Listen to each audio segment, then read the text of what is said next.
everybody, it's Randy. I have not made a video in ages.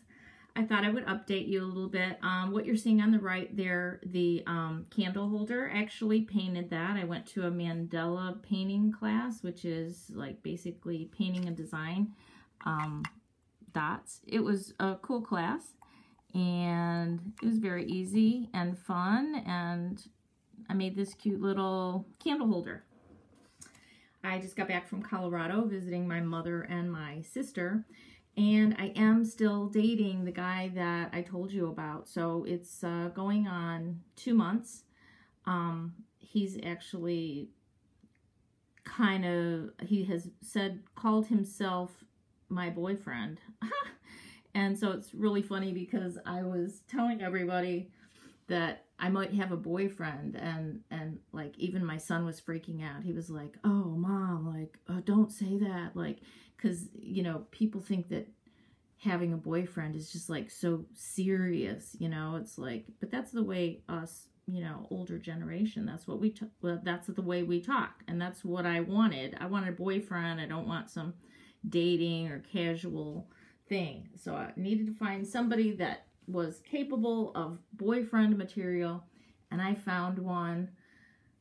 Really, really happy, and to tell you the truth, I'm very relieved because I really did not think it was going to happen.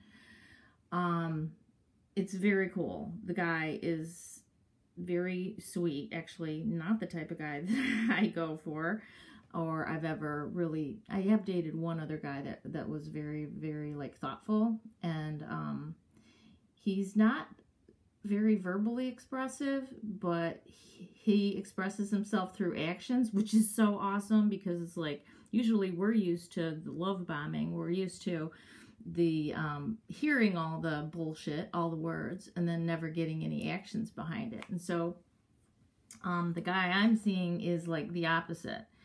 He shows concern, care, I'm not going to say love, but he shows interest all through actions, and it's so refreshing because there's all these actions that I see, and like I accept that, and I'm willing to receive it because I deserve it, and it's time, and it's like, hopefully this is gonna last, and I get to be off of that stupid dating scene and be done with it. So anyway, that's an update on him. Everything's still going, and it's going really fabulous. Like, he took me to the airport, he picked me up, he fed my cats while I was gone, he has shoveled my snow, taken me to dinner. Of course, I've made dinner for him several times. He helped me when I had my knee surgery. He saw me at my worst right at the beginning, and we have a lot of things in common. He's very funny. He makes me laugh a lot. He's very chill, and there haven't been any kind of disagreements or weirdness since I've met him. So that's the update on the new boyfriend. But the reason I was making this video today is actually about Narcissist, because I got inspired by ASSC Direct, his most recent video. Actually, his video is something about the new supply, part 2, but I think in it he is mentioning about how narcissists have all these like cockamamie like ideas and schemes. They're always coming up with new schemes, and it got me thinking about my ex-husband, the narcissist, and I decided I would actually write down all of his schemes. All of his schemes, he has had a ton of them. They were like both money-making schemes and then new ways to occupy his time. But what they really were obsessions. And now that I think about it, he would get obsessed with either, you know, semi-productive things or totally non-productive things. But either way, the problem is they were an obsession and they became compulsions. So he was very prone to become obsessed with any of his interests, which means there's no balance there. I wrote down about 17 different directions, schemes, projects, or obsessions that this guy had in the last 20 years. And I'm even all the way up to date with his life in terms of knowing what his obsessions are currently.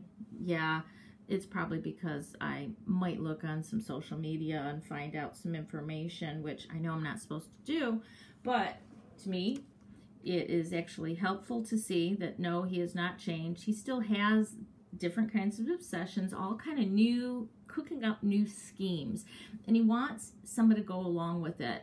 He always needs a partner. So I've written them down, and I'll try to summarize them.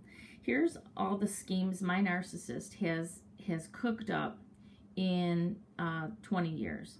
And this is part and parcel of not having one stable job because, you know, of course, he cannot and could not ever work for someone else.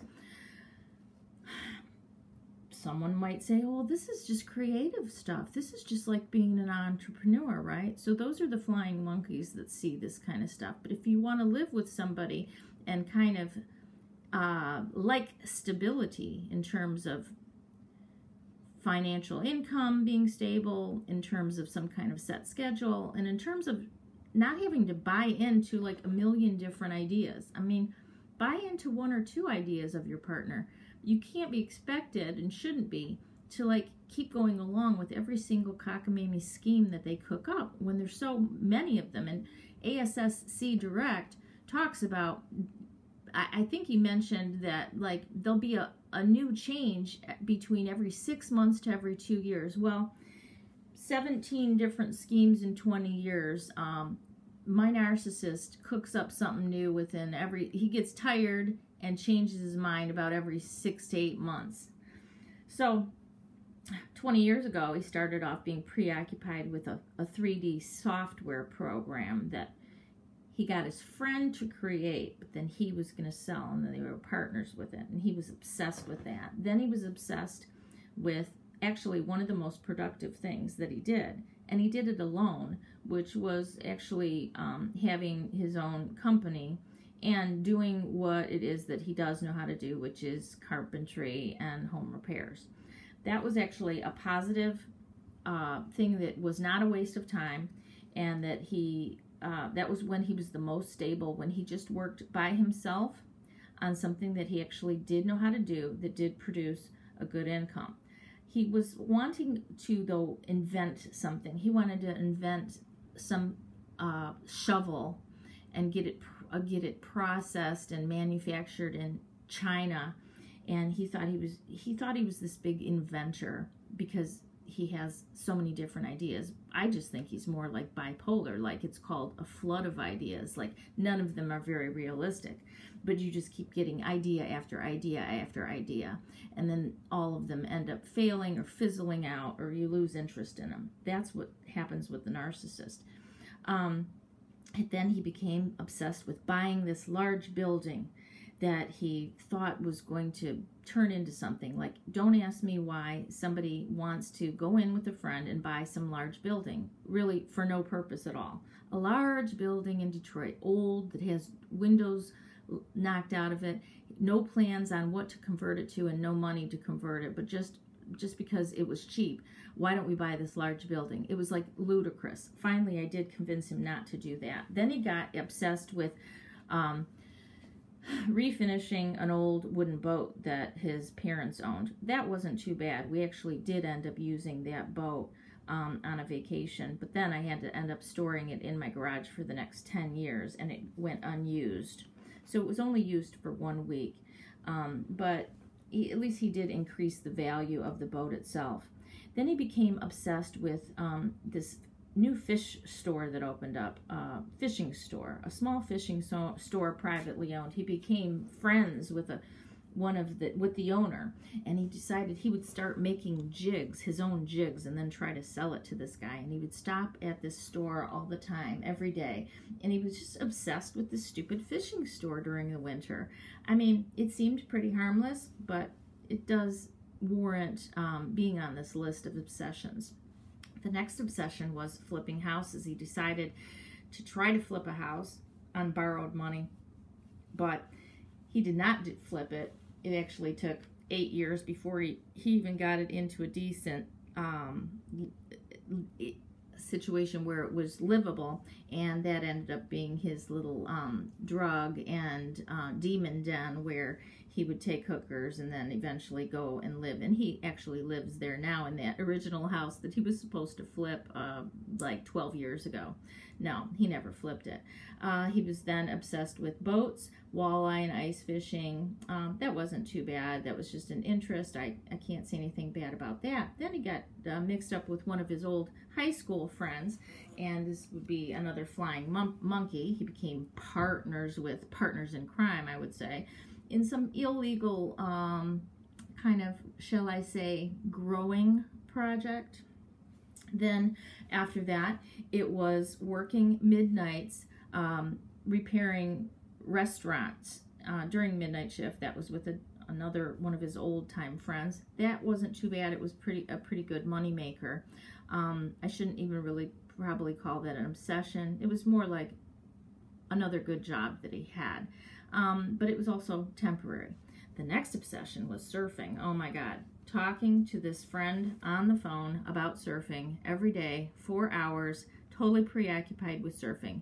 Mind you, we don't live by one of the oceans. We do live 3 hours away from Lake Michigan, and if you drive 8 hours up to the UP, you might be able to catch some good waves up there. So that was a new obsession, and that went on for a long time. Purchasing surfboards, looking at surfboard magazines, and talking online to other surfers. Yeah, that kind of ended up being annoying. I mean, it was fun while it lasted, but the narcissist wasn't very good of a surfer, and he also put his life at risk pretty often. Spent a lot of money on equipment. Yeah, I have mixed feelings about the surfing. The next one was he came up with this collaboration with his daughter, who's also bipolar, and they wasted a few days straight talking about some recycling America idea that never ended up being worth a shit, but it was just a way to kind of play off one another's bipolar hypermanic disorders. The next one was he became work partners with his son. That actually worked out pretty good. The narcissist became so disorganized that he could no longer work by himself. So his son would organize all of his tools and organize his day and also help him do the grunt work. That's the only way the narcissist could get what he used to be able to do alone earlier in our relationship.